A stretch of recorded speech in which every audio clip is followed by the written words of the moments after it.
El libro de los espíritus, codificado por Allan Kardec. Libro segundo. Mundo espírita o de los espíritus. Capítulo 4. Pluralidad de las existencias. 1. Acerca de la reencarnación. 2. Justicia de la reencarnación. 3. Encarnación en los diferentes mundos. 4. Transmigración progresiva. 5. Suerte de los niños después de la muerte. 6. Sexo en los espíritus. 7. Parentesco, filiación. 8. Semejanzas físicas y morales. 9. Ideas innatas. Acerca de la reencarnación. 166. ¿Cómo puede acabar de purificarse el alma que no alcanzó la perfección durante la vida corporal? Respuesta. Sufriendo la prueba de una nueva existencia. 166a. ¿Cómo lleva a cabo el alma esa nueva existencia? ¿Mediante su transformación como espíritu? Respuesta. El alma, al purificarse, sufre sin duda una transformación. No obstante, para eso necesita la prueba de la vida corporal. 166b. El alma ¿tiene pues muchas existencias corporales? Respuesta. Sí, todos tenemos muchas existencias. Los que dicen lo contrario quieren manteneros en la ignorancia en que ellos mismos están. Ese es su deseo. 166c. Parece resultar de este principio que el alma, después de haber dejado un cuerpo, toma otro. Dicho de otro modo, reencarna en un nuevo cuerpo. ¿Así debemos entenderlo? Respuesta. Es evidente. 167. ¿Cuál es el objetivo de la reencarnación? Respuesta. La expiación, el mejoramiento progresivo de la humanidad. Sin eso, ¿dónde estaría la justicia? 168. ¿El número de existencias corporales es limitado o el espíritu reencarna perpetuamente? Respuesta. con cada nueva existencia, el espíritu da un paso en la senda del progreso. Cuando se ha despojado de todas sus impurezas, ya no tiene necesidad de las pruebas de la vida corporal. 169.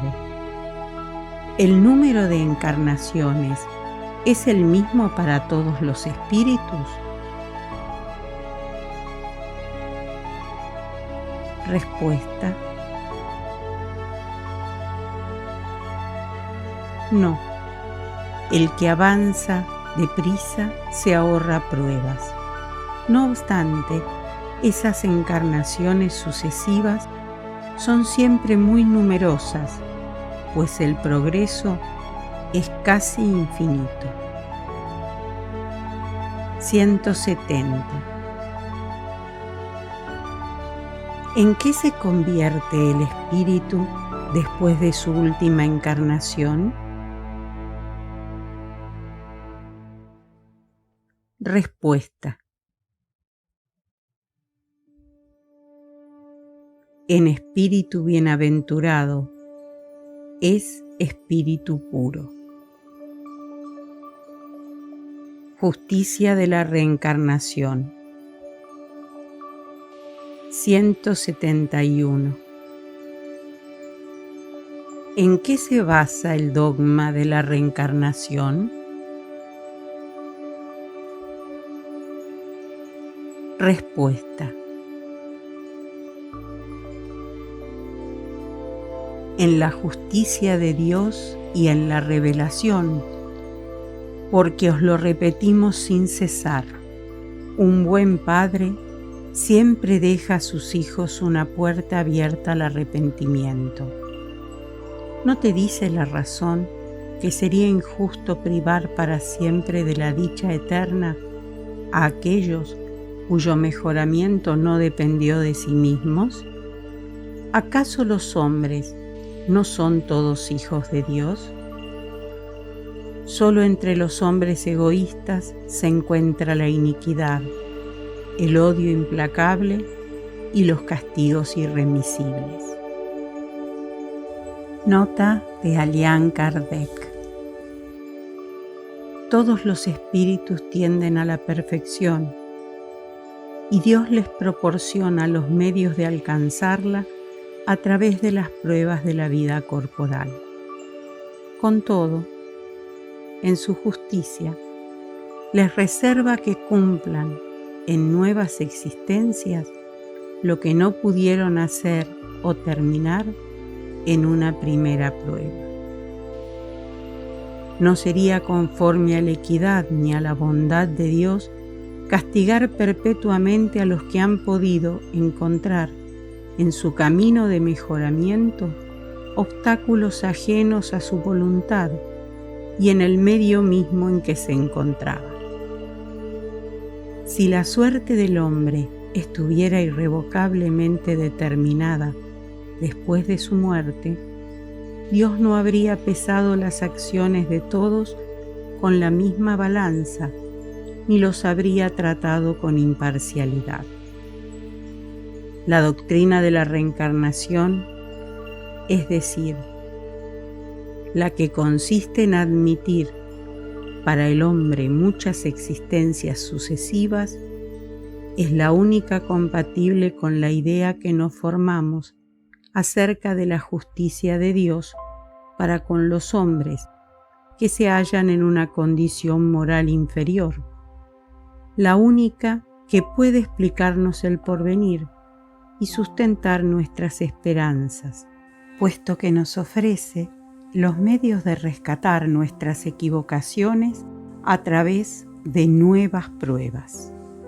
La razón así lo indica y los espíritus nos lo enseñan. El hombre que tiene conciencia de su inferioridad encuentra en la doctrina de la reencarnación una esperanza consoladora.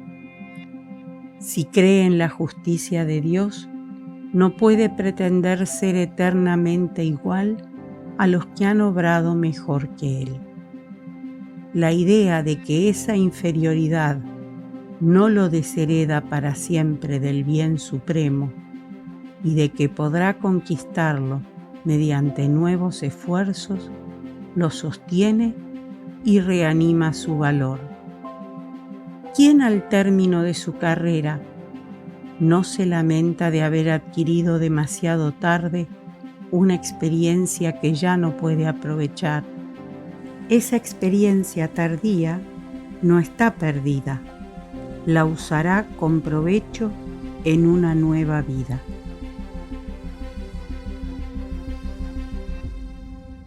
Encarnación en los diferentes mundos. 172. Nuestras diferentes existencias corporales, ¿se llevan a cabo todas en la Tierra?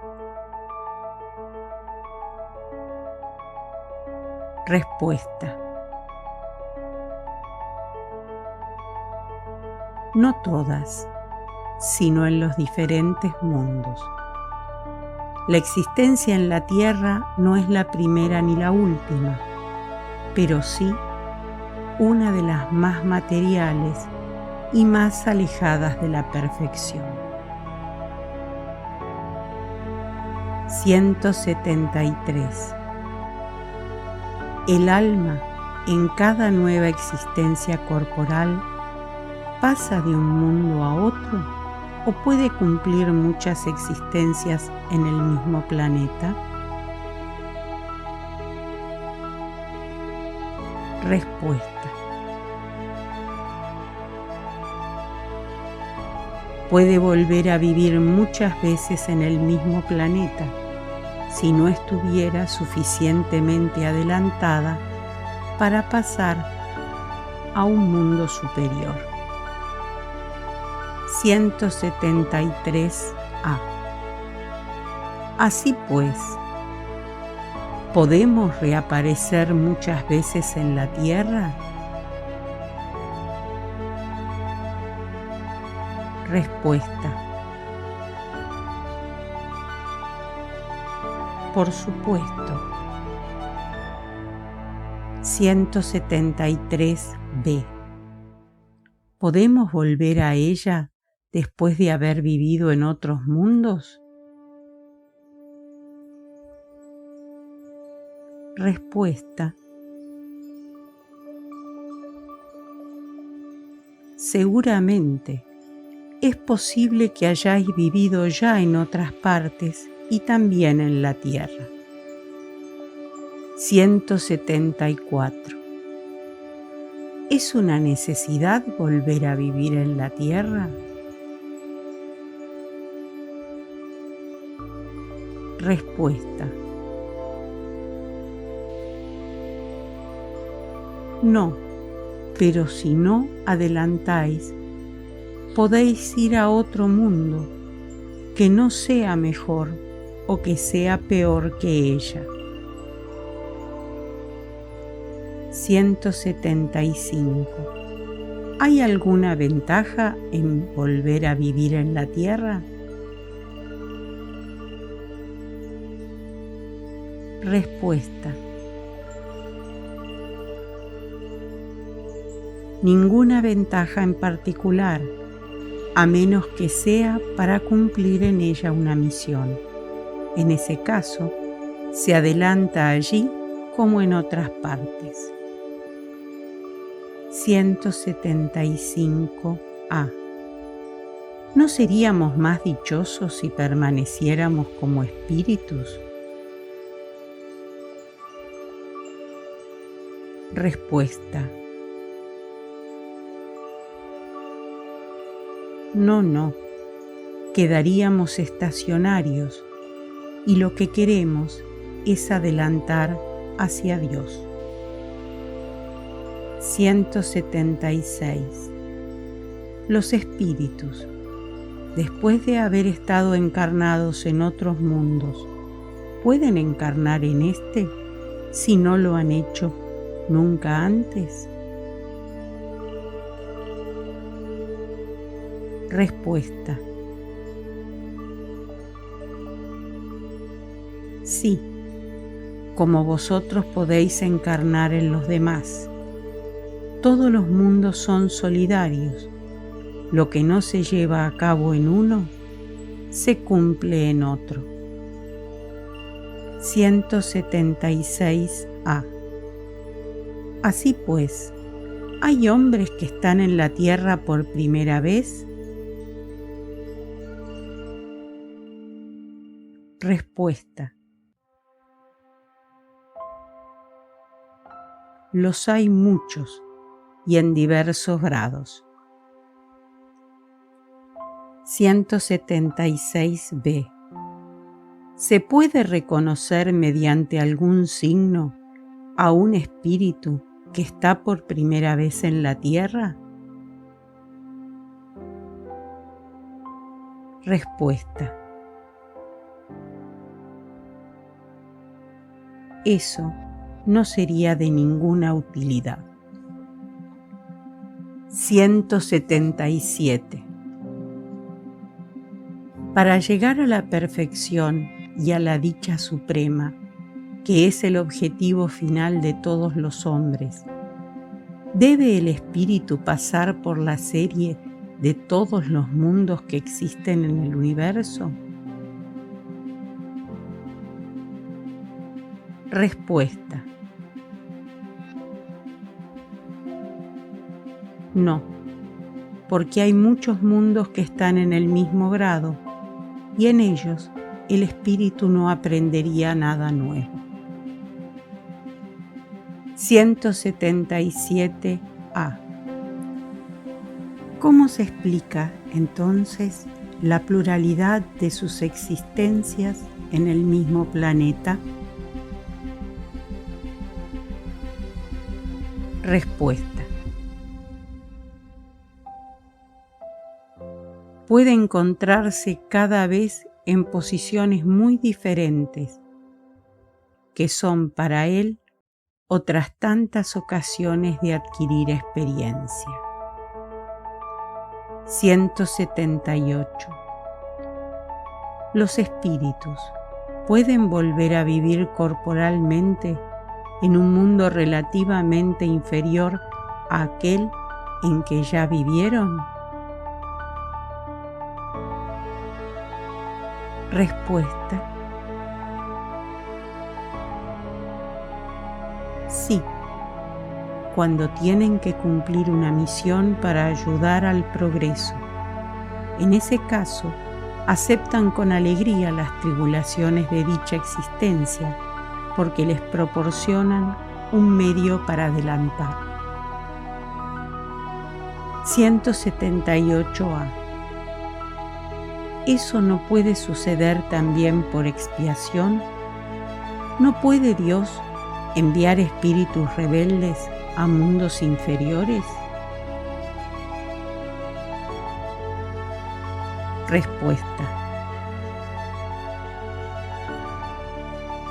Los espíritus pueden permanecer estacionarios, pero no retroceden. En ese caso, su castigo consiste en no adelantar y en recomenzar en el medio que conviene a su naturaleza las existencias que emplearon mal. 178b. ¿Cuáles son los espíritus que deben recomenzar la misma existencia? Respuesta. Los que fracasan en su misión o en sus pruebas. 179. Los seres que habitan en cada mundo, ¿llegaron todos al mismo grado de perfección? Respuesta. No, es como en la tierra, los hay más o menos adelantados. 180. Al pasar de este mundo a otro, ¿conserva el espíritu la inteligencia que tenía aquí? Respuesta. Sin duda, La inteligencia no se pierde, pero el espíritu puede no contar con los mismos medios para manifestarla. Eso depende de su superioridad y del estado del cuerpo que tomará. 181. Los seres que habitan en los diferentes mundos ¿tienen cuerpos semejantes a los nuestros? Respuesta. Tienen cuerpos, sin duda, porque es necesario que el espíritu esté revestido de materia para obrar sobre la materia. No obstante, esa envoltura es más o menos material según el grado de pureza al que llegaron los espíritus. En eso consiste la diferencia entre los mundos que debemos recorrer, porque hay muchas moradas en la casa de nuestro Padre y por lo tanto muchos grados. Algunos lo saben y tienen conciencia de ello en la tierra, pero otros no lo saben en absoluto. 182.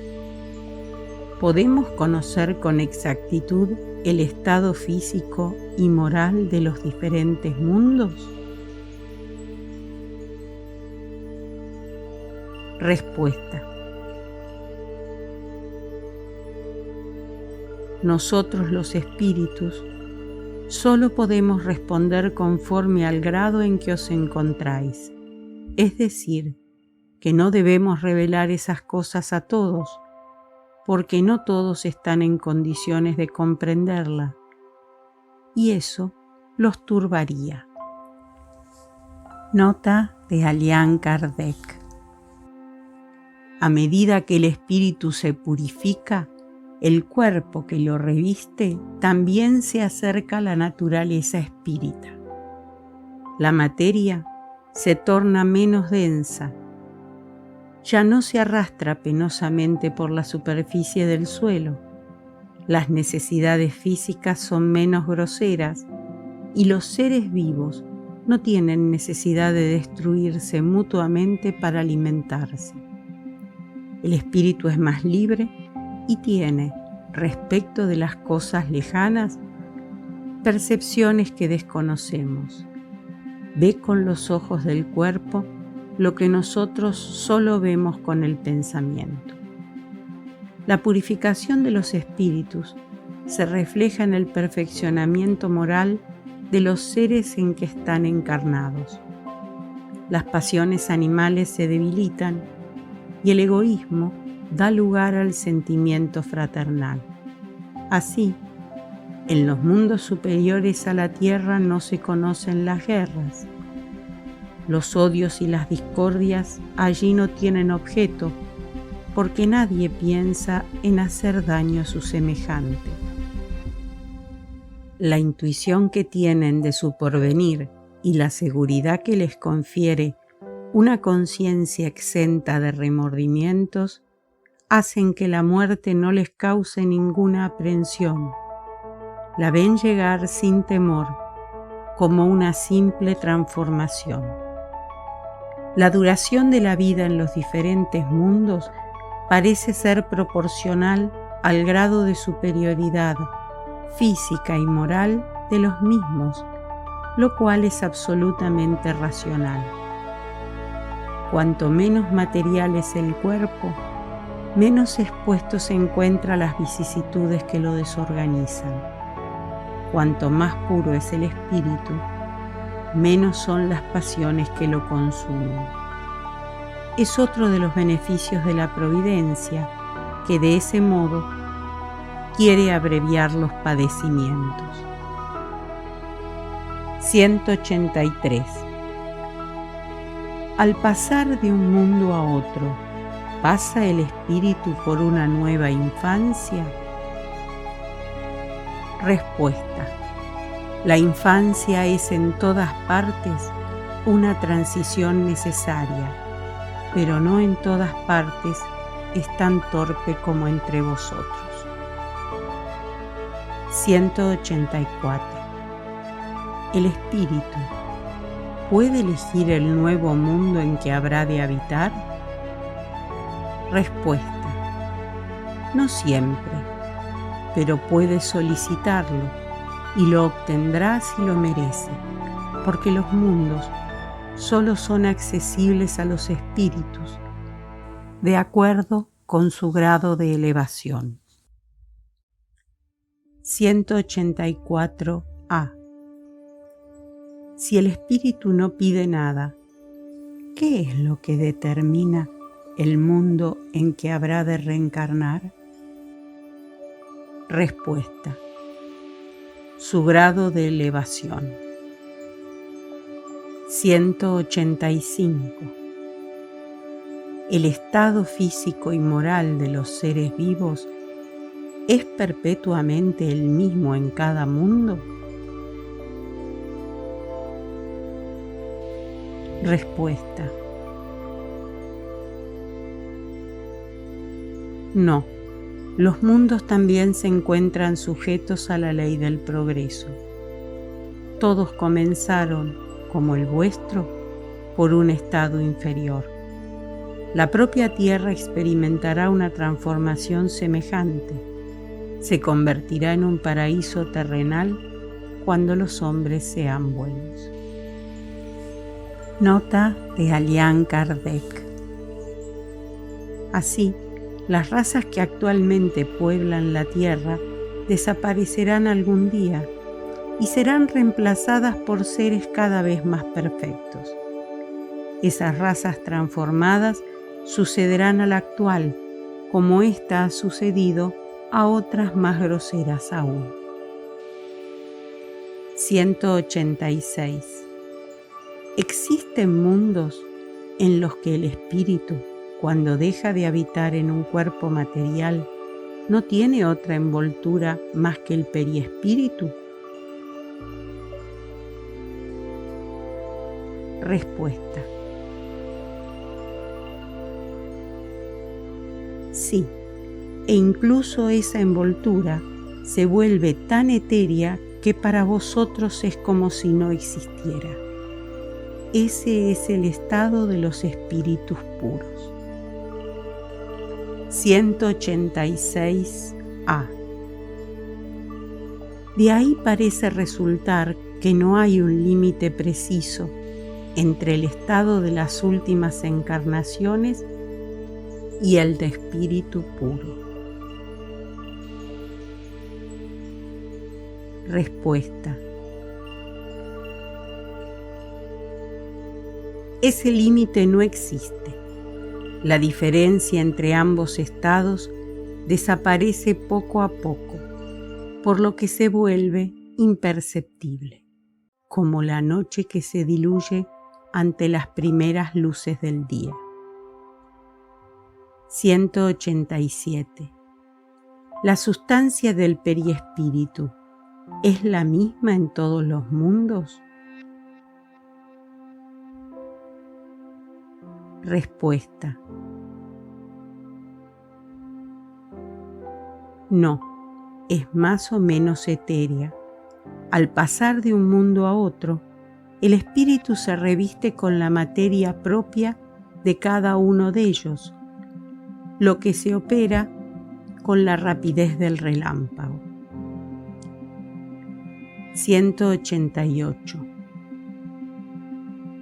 ¿Los espíritus puros habitan en mundos especiales o se encuentran en el espacio universal sin estar más vinculados a un mundo que a otro?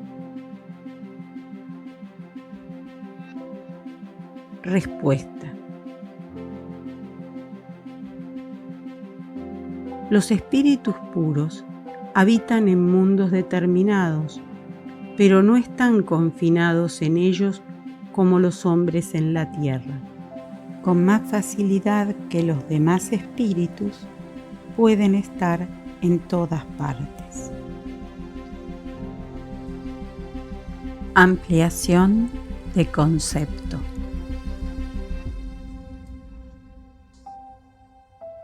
Según los espíritus de la totalidad de los mundos que componen nuestro sistema planetario, la Tierra es uno de aquellos cuyos habitantes se encuentran menos adelantados física y moralmente. Marte sería más inferior aún y Júpiter muy superior en todos los aspectos.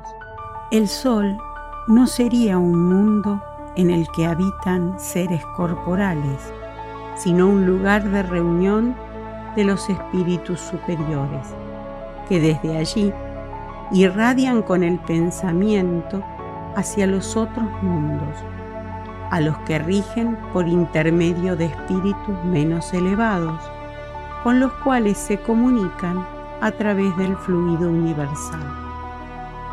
En cuanto a su constitución física, el Sol sería un foco de electricidad. Todos los soles parecerían estar en la misma situación. El volumen de cada mundo y su distancia del Sol no tienen ninguna relación necesaria con su grado de adelanto, pues al parecer Venus está más adelantado que la Tierra y Saturno menos que Júpiter. Muchos espíritus que en la Tierra animaron a personas conocidas han manifestado que están reencarnados en Júpiter, uno de los mundos más cercanos a la perfección. Nos hemos asombrado al ver en ese planeta tan adelantado a hombres a quienes la opinión no colocaría en este mundo al mismo nivel. Eso no debe sorprendernos si consideramos, en primer lugar, que algunos espíritus que habitan en ese planeta han podido ser enviados a la Tierra para cumplir en ella una misión que desde nuestro punto de vista no los ubicaba en la primera fila. En segundo lugar, que entre su existencia terrestre y la de Júpiter, es posible que esos espíritus hayan tenido otras intermedias en las cuales mejoraron. Por último, que en ese mundo, al igual que en el nuestro, hay distintos grados de desarrollo, y de uno a otro grado puede existir una distancia semejante a la que separa entre nosotros al salvaje del hombre civilizado. Así pues, del hecho de habitar en Júpiter, no se sigue que se esté al nivel de los seres más adelantados, como tampoco se está al nivel de un sabio del instituto por el hecho de vivir en París. Las condiciones de longevidad tampoco son en todas partes las mismas que en la Tierra. Las edades no se pueden comparar. Una persona que falleció hace algunos años, al ser evocada, dijo que hacía 6 meses que estaba encarnada en un mundo cuyo nombre desconocemos. Interrogada acerca de la edad que tenía en ese mundo, respondió: «No puedo precisarla, porque nosotros no contamos el tiempo como vosotros. Además, el modo de vida no es el mismo. Aquí nos desarrollamos mucho más rápido. Por lo tanto, aunque hace solo 6 de vuestros meses que estoy aquí, puedo decir que en cuanto a inteligencia, tengo 30 años de la edad que contaba en la Tierra». Otros espíritus nos han dado muchas respuestas análogas, lo cual no tiene nada de inverosímil. ¿Acaso no vemos en la Tierra una infinidad de animales que adquieren en pocos meses su desarrollo normal? ¿Por qué no habría de suceder lo mismo con el hombre en otros planetas? Notemos, por otra parte, que el desarrollo que el hombre consigue en la Tierra a la edad de 30 años tal vez solo sea una suerte de infancia, comparado con el que debe alcanzar. Sería muy corto de vista quien nos considerase en todos los modelos de la creación y rebajaría a la divinidad quien creyera que aparte de nosotros, Dios no podría crear nada más. Nota de Allan Kardec.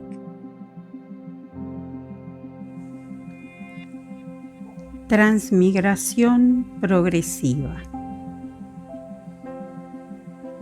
189.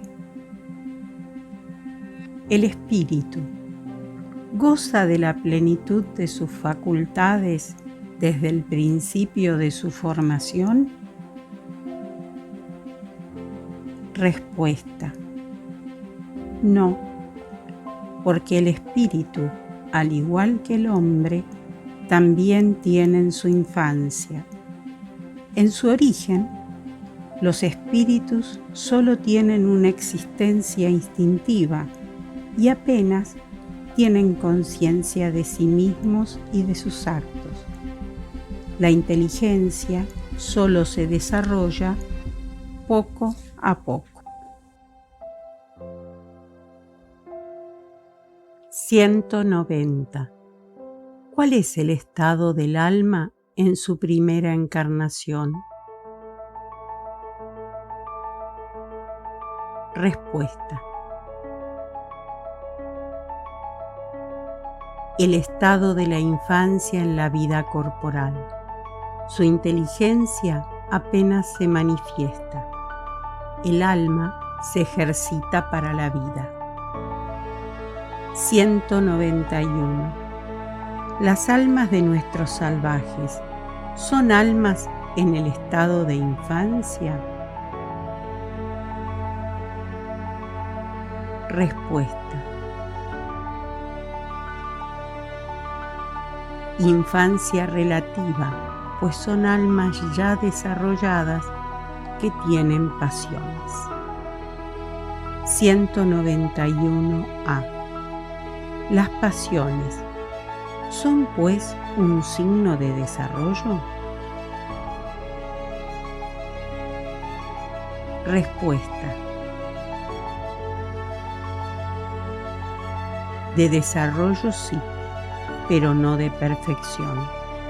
Son un signo de actividad y de la conciencia del yo, mientras que en el alma primitiva, la inteligencia y la vida se encuentran en estado de germen. Nota de Allan Kardec. La vida del espíritu en su conjunto recorre las mismas fases que observamos en la vida corporal. El espíritu pasa gradualmente del estado de embrión al de la infancia para llegar, mediante una sucesión de períodos, al estado adulto, que es el de la perfección, con la diferencia de que en el espíritu no hay decadencia ni decrepitud, como sí las hay en la vida corporal. Su vida tuvo comienzo, pero no tendrá fin. Además, el espíritu necesita un tiempo inmenso, desde nuestro punto de vista, para pasar de la infancia espírita a un desarrollo completo, y su progreso no se cumple en un solo planeta, sino pasando por diversos mundos. La vida del espíritu está compuesta, pues, por una serie de existencias corporales, cada una de las cuales constituye para él una oportunidad de progreso, del mismo modo que cada existencia corporal se compone de una serie de días en cada uno de los cuales el hombre acrecienta su experiencia e instrucción. No obstante, así como en la vida del hombre hay días que no aportan fruto alguno, en la vida del espíritu hay existencias corporales que no dan ningún resultado, porque él no supo aprovecharlas. 192. ¿Podemos desde esta vida, mediante una conducta perfecta, superar todos los grados y convertirnos en espíritus puros sin pasar por otros grados intermedios? Respuesta: no, pues lo que el hombre considera perfecto está lejos de la perfección. Hay cualidades que ignora y que no puede comprender. Puede ser tan perfecto como lo permita su naturaleza terrenal, pero eso no es la perfección absoluta.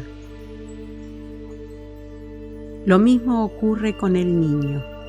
Por muy precoz que sea, debe pasar por la juventud antes de llegar a la edad madura. Del mismo modo, el enfermo pasa por la convalecencia antes de recobrar la salud. Además, el espíritu debe adelantar en ciencia y en moralidad. Si solo progresó en un sentido, es necesario que lo haga en el otro para alcanzar el punto más elevado de la escala. No obstante, cuanto más adelanta el hombre en la vida presente, menos prolongadas y penosas son las pruebas siguientes. 192a. El hombre puede al menos asegurarse desde esta vida una existencia futura sin tantas amarguras. Respuesta: sí, sin duda. Puede abreviar la extensión y las dificultades del camino.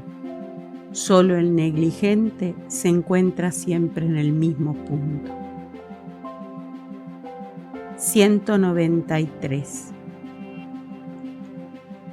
Un hombre en sus nuevas existencias ¿puede descender por debajo del nivel en que se encontraba?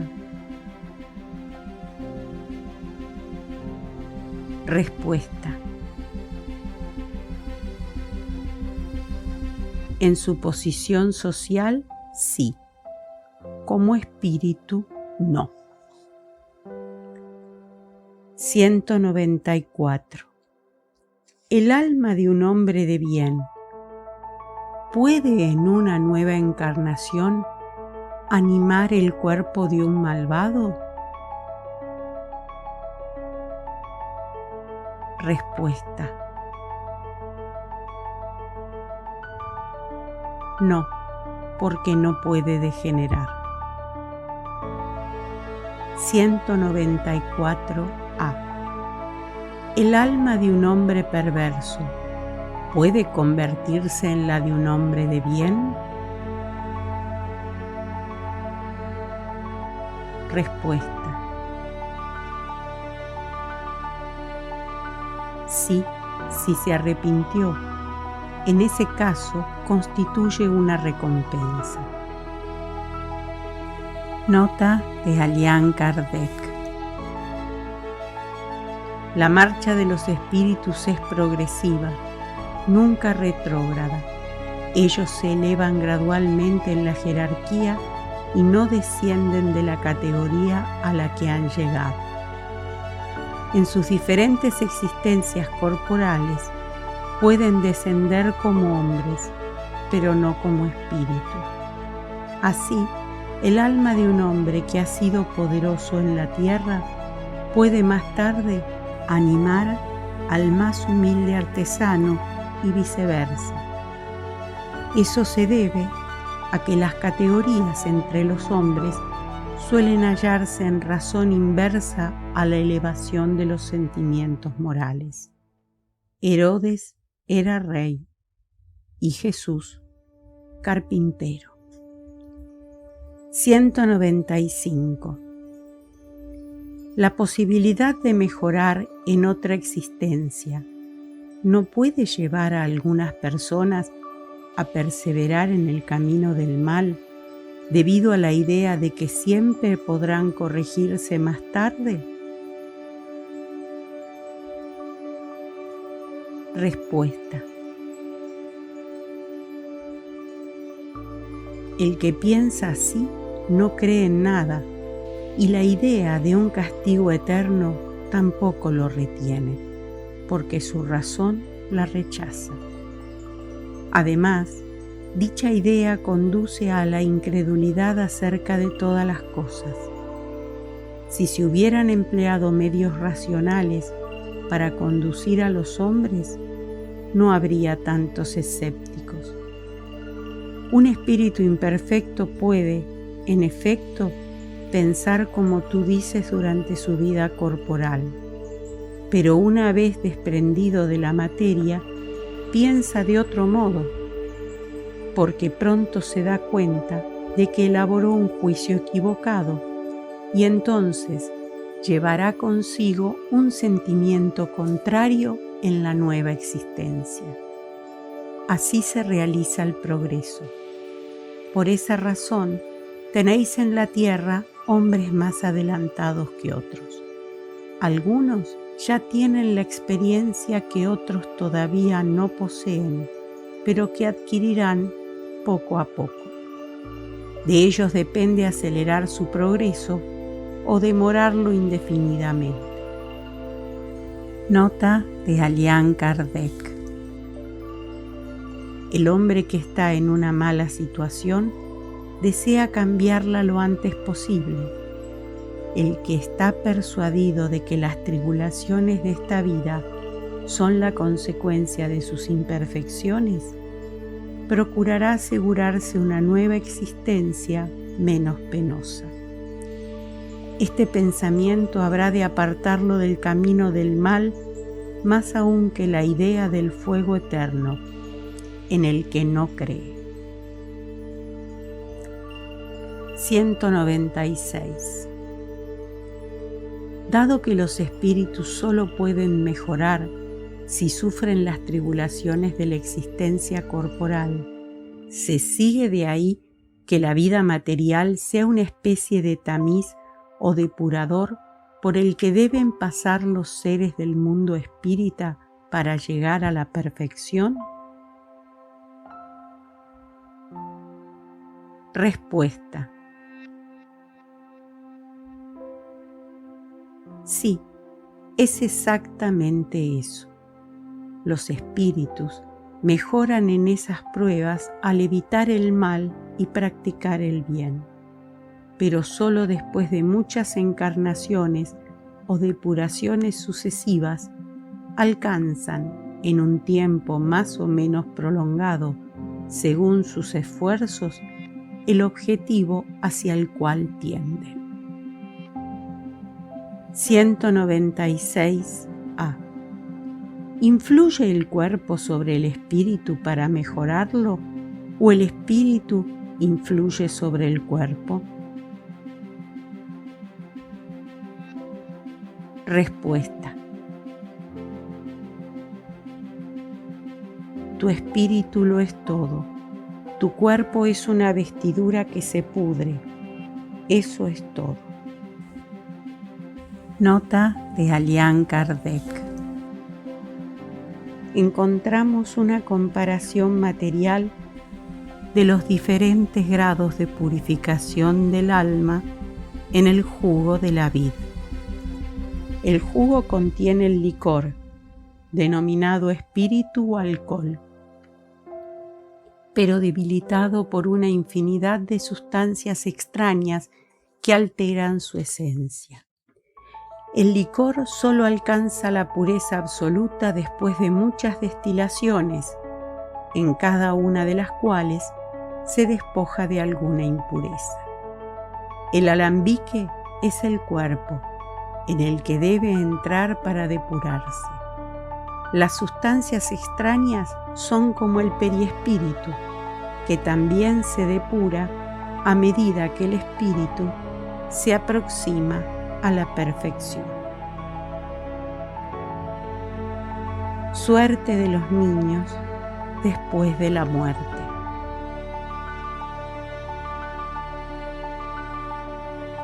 197.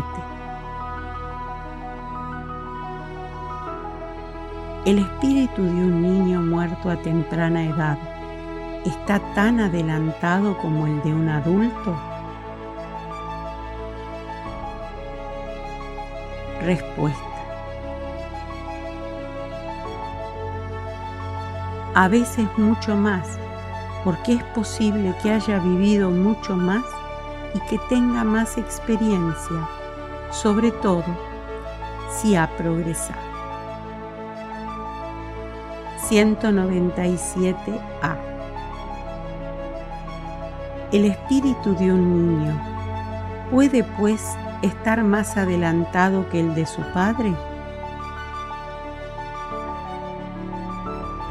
Respuesta.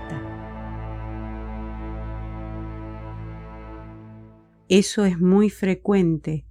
¿No lo veis vosotros mismos a menudo en la tierra?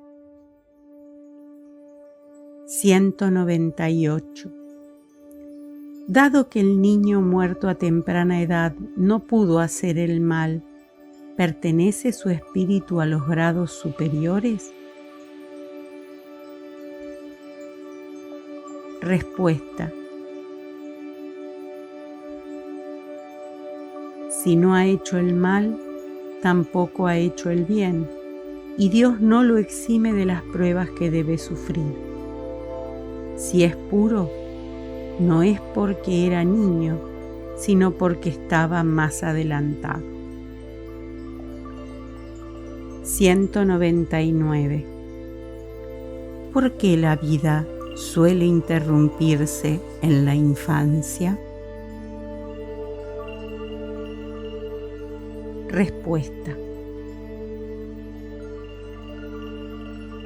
La duración de la vida del niño puede ser para el espíritu que está encarnado en él el complemento de una existencia interrumpida antes del término debido, y su muerte suele ser una prueba o una expiación para los padres.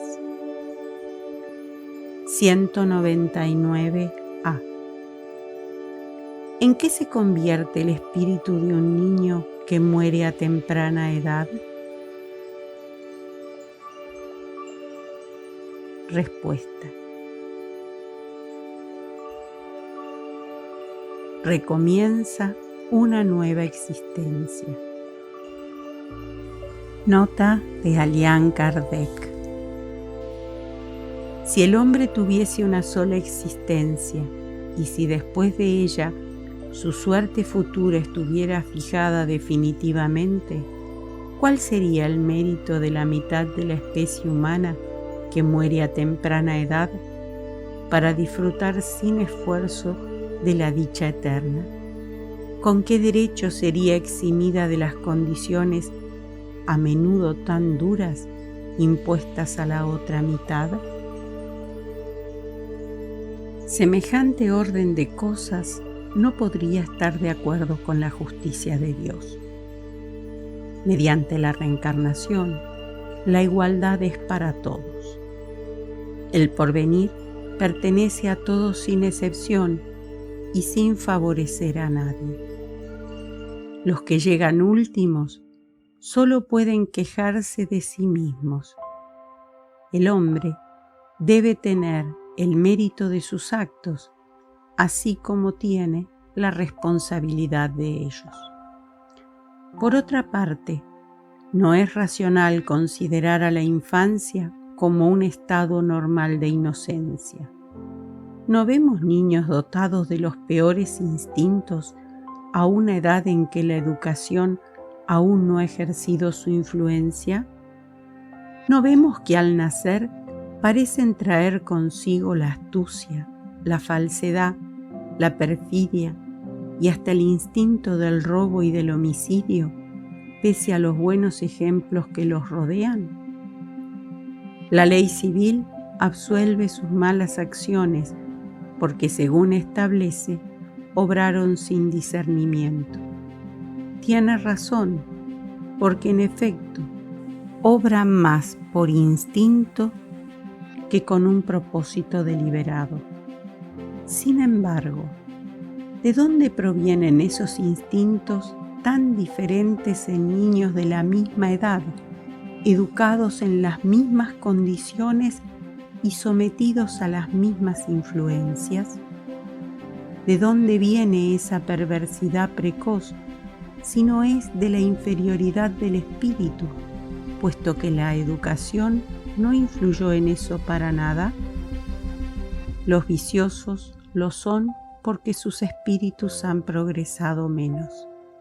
Entonces, sufren las consecuencias, no por sus actos de la infancia, sino por los de sus existencias anteriores. Así pues, la ley es la misma para todos y la justicia de Dios alcanza a todo el mundo. Sexo en los espíritus. 200. ¿Los espíritus tienen sexo? Respuesta. Como vosotros lo entendéis, no, porque los sexos dependen de la organización.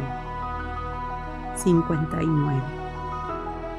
Entre los espíritus hay amor y simpatía, pero basados en la similitud de los sentimientos. 201.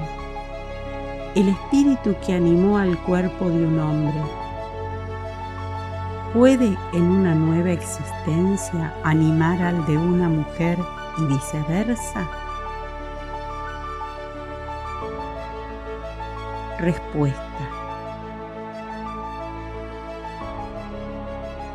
Sí, los espíritus que animan a los hombres y a las mujeres son los mismos. 202. Cuando somos espíritus, ¿preferimos estar encarnados en el cuerpo de un hombre o en el de una mujer? Respuesta. Eso le importa poco al espíritu.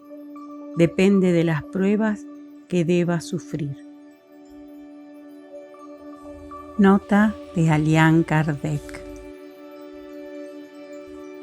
Los espíritus se encarnan como hombres o como mujeres porque no tienen sexo. Como deben progresar en todo, cada sexo, al igual que cada posición social, les ofrece pruebas y deberes especiales, así como la ocasión de adquirir experiencia. El que fuera siempre hombre, solo sabría lo que saben los hombres. Parentesco, filiación. 203.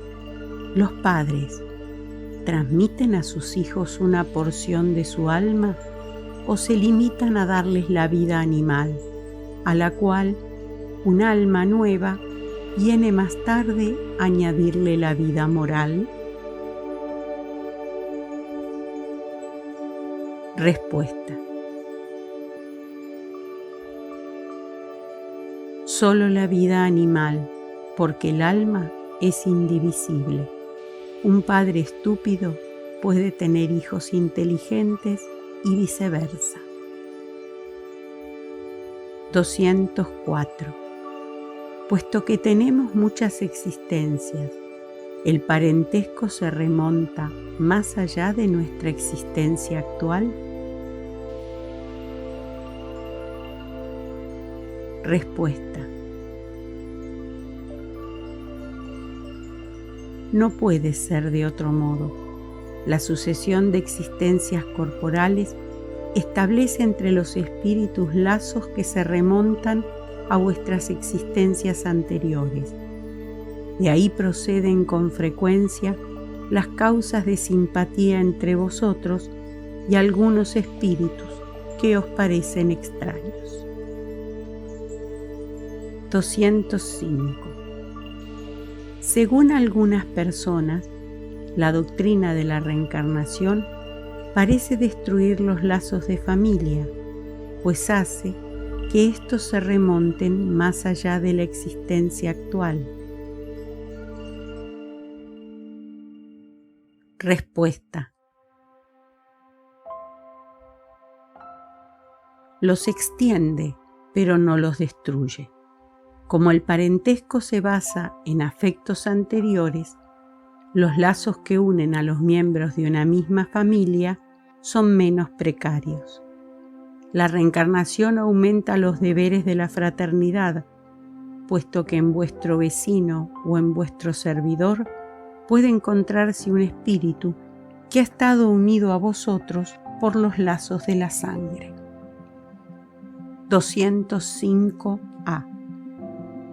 Sin embargo, la reencarnación disminuye la importancia que algunos atribuyen a su filiación,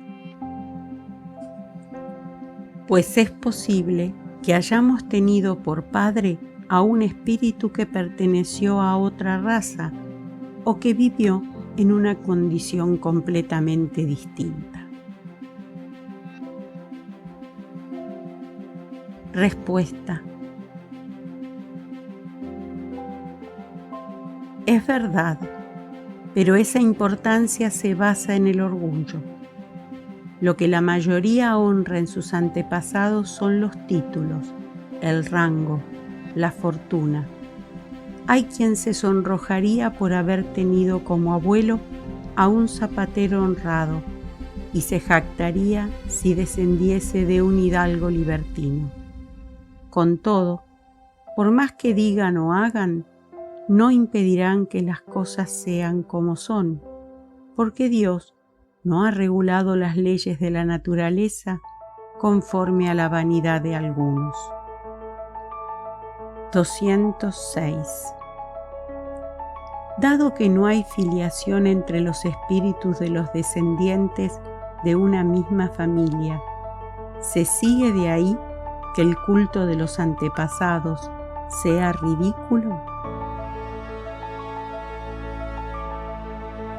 Respuesta. Por cierto que no, porque debéis consideraros dichosos de pertenecer a una familia en la que han encarnado espíritus elevados. Aunque los espíritus no procedan unos de otros, no por eso profesan menos afecto a los que están unidos a ellos mediante los lazos de familia, pues esos espíritus suelen ser atraídos hacia tal o cual familia a causa de la simpatía o de los lazos anteriores. No obstante, tened la certeza de que no honráis en modo alguno a los espíritus de vuestros antepasados con el culto que les rendís por orgullo. El mérito de ellos solo recae sobre vosotros a medida que os esforzáis por seguir los buenos ejemplos que os han dado. Solo entonces vuestro recuerdo puede serles no solo agradable, sino también útil. Semejanzas físicas y morales. 207. Los padres suelen transmitir a sus hijos un parecido físico. ¿Les transmiten también una semejanza moral? Respuesta. No, puesto que tienen almas o espíritus diferentes. El cuerpo procede del cuerpo, pero el espíritu no procede del espíritu. Entre los descendientes de las razas solo hay consanguinidad. 207a. ¿De dónde proceden las semejanzas morales que existen a veces entre padres e hijos? Respuesta. Son espíritus que simpatizan entre sí, atraídos por la similitud de sus inclinaciones. 208. ¿Los espíritus de los padres ejercen alguna influencia sobre el espíritu del hijo después del nacimiento de éste? Respuesta. Ejercen una influencia muy grande. Como hemos dicho, los espíritus deben cooperar en su progreso mutuo. Pues bien, los espíritus de los padres tienen la misión de desarrollar los de sus hijos mediante la educación. Para ellos es una tarea. Si fallan, serán culpables. 209. ¿Por qué hay padres buenos y virtuosos que procrean hijos de una naturaleza perversa? Dicho de otro modo, ¿por qué las buenas cualidades de los padres no siempre atraen por simpatía a un espíritu bueno para que anime a su hijo? Respuesta. Un espíritu malo puede pedir padres buenos con la esperanza de que sus consejos los guíen por un camino mejor, y con frecuencia Dios se los concede. 210.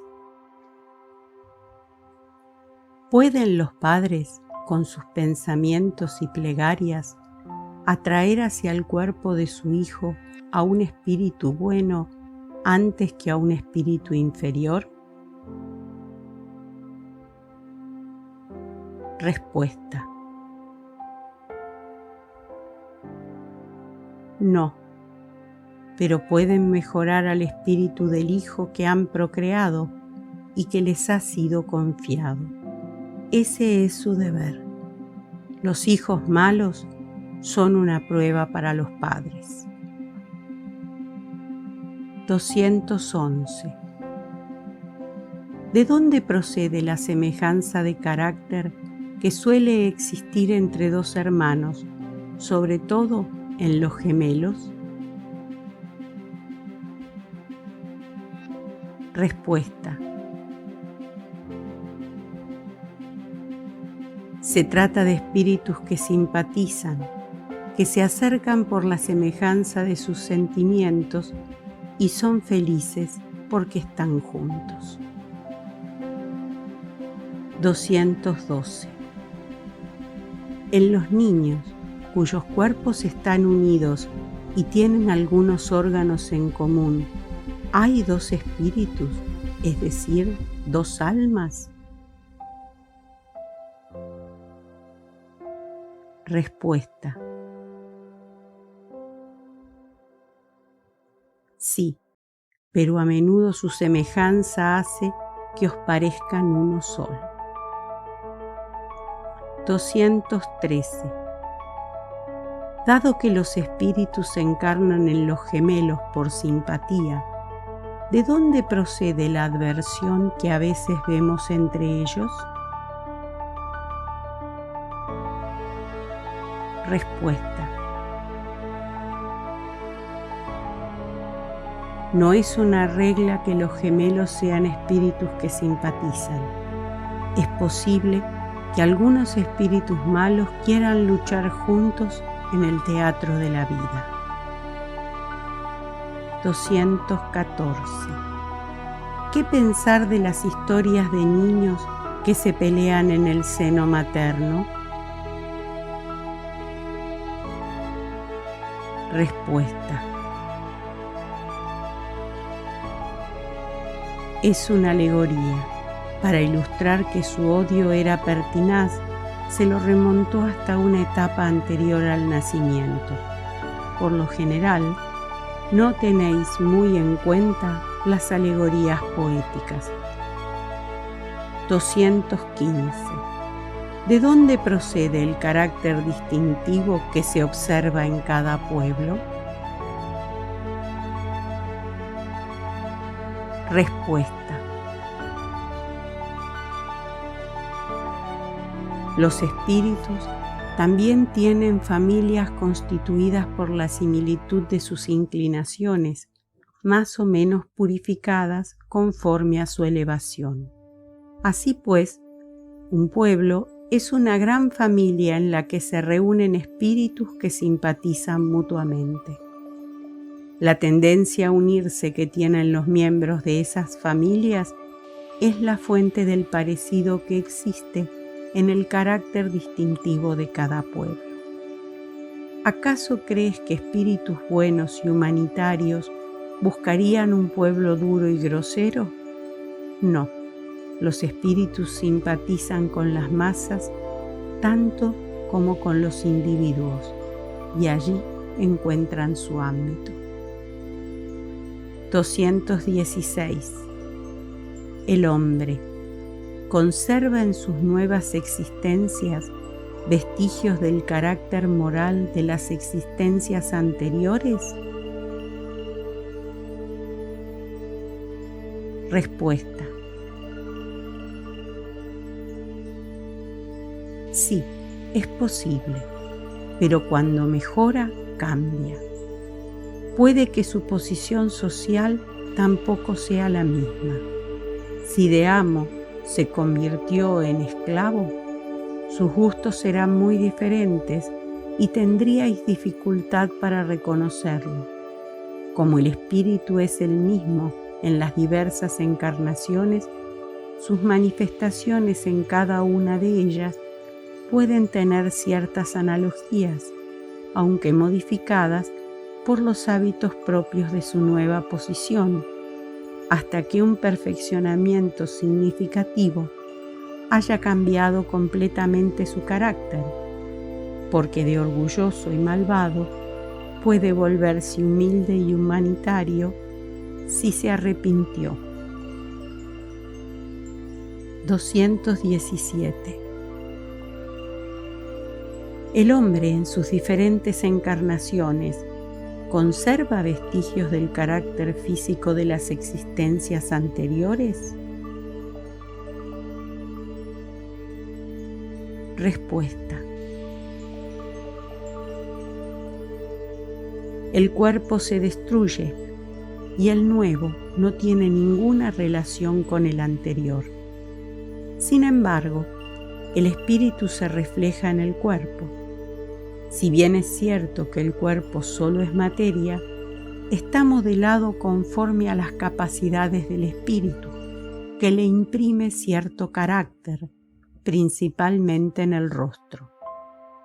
Por eso se dice con razón que los ojos son el espejo del alma, es decir, el rostro refleja con mayor particularidad el alma. Así, una persona excesivamente fea puede tener, no obstante, algo que agrada cuando su cuerpo es la envoltura de un espíritu bueno, sabio y humanitario. En cambio, hay rostros muy bellos que no te hacen sentir nada e incluso te provocan repulsión.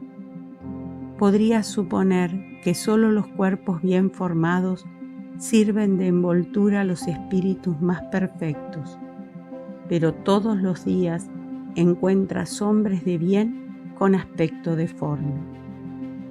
Por consiguiente, sin que haya un parecido pronunciado, la similitud de gustos e inclinaciones puede dar lo que se denomina un aire de familia. Nota de Allan Kardec. Dado que en una nueva encarnación el alma se reviste con un cuerpo que no tiene ninguna relación necesaria con el que ha dejado, pues ha podido tomarlo de una raza completamente distinta, sería absurdo inferir una sucesión de existencias con un parecido físico que solo es fortuito. Sin embargo, las cualidades del espíritu suelen modificar los órganos que le permiten manifestarse y le imprimen al rostro e incluso al conjunto de los modales un sello distintivo. Así, bajo la envoltura más humilde, podemos encontrar la expresión de la grandeza y la dignidad. En cambio, bajo el traje del gran Señor, vemos a veces la expresión de la bajeza y la ignominia. Algunas personas, procedentes de la posición más ínfima, adquieren sin esfuerzo los hábitos y modales de la alta sociedad, como si en ella reencontraran su elemento. Otras, por el contrario, a pesar de su cuna y su educación, se sienten fuera de lugar. ¿Cómo explicar este hecho de otro modo que como un reflejo de lo que ha sido el espíritu? Ideas innatas. 218. ¿El espíritu encarnado conserva algún vestigio de las percepciones que tuvo y de los conocimientos que adquirió en sus existencias anteriores? Respuesta. Le queda un vago recuerdo que le da lo que se denomina ideas innatas. 218a. La teoría de las ideas innatas ¿no es, pues, una quimera? Respuesta. No. Los conocimientos adquiridos en cada existencia no se pierden. El espíritu, desprendido de la materia, los recuerda siempre. Durante la encarnación puede olvidarlos en parte, momentáneamente, pero la intuición que de ellos conserva lo ayuda en su adelanto. De lo contrario, siempre tendría que recomenzar. En cada nueva existencia, el espíritu toma como punto de partida aquel en que había quedado en la existencia precedente. 218b.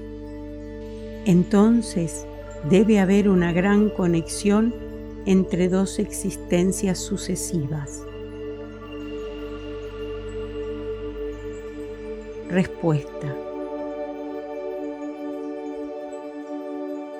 No siempre es tan grande como crees, pues las situaciones suelen ser muy diferentes y es posible que en el intervalo el espíritu haya progresado. 219. ¿Cuál es el origen de las facultades extraordinarias de los individuos que sin estudios previos parecen tener la intuición de determinados conocimientos, como los idiomas, el cálculo, etc.? Respuesta. Recuerdo del pasado, progreso anterior del alma, pero acerca del cual el propio individuo no tiene conciencia. ¿De dónde quieres que procedan? El cuerpo cambia, pero el espíritu no, aunque cambie de vestimenta. 220. Al cambiar el cuerpo, ¿podemos perder ciertas facultades intelectuales? Por ejemplo, la afición a las artes. Respuesta. Sí, si se ha mancillado esa inteligencia o se hizo mal uso de ella.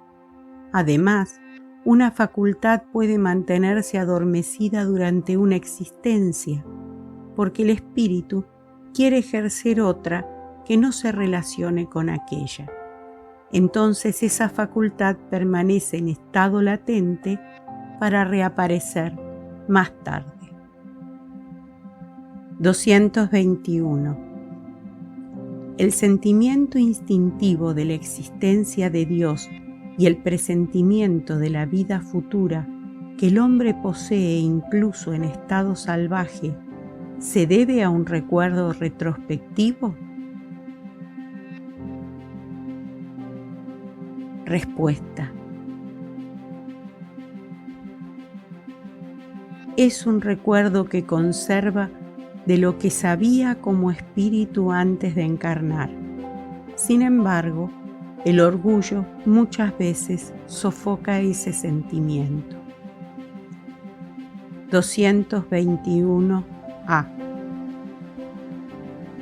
¿Se deben a ese mismo recuerdo ciertas creencias relacionadas con la doctrina espírita que encontramos en todos los pueblos? Respuesta: esa doctrina es tan antigua como el mundo. Por eso se la encuentra en todas partes, lo cual prueba que es verdadera. El espíritu encarnado, al conservar la intuición de su estado de espíritu, tiene la conciencia instintiva del mundo invisible, pero a menudo esa conciencia es falseada por los prejuicios y la ignorancia le añade la superstición.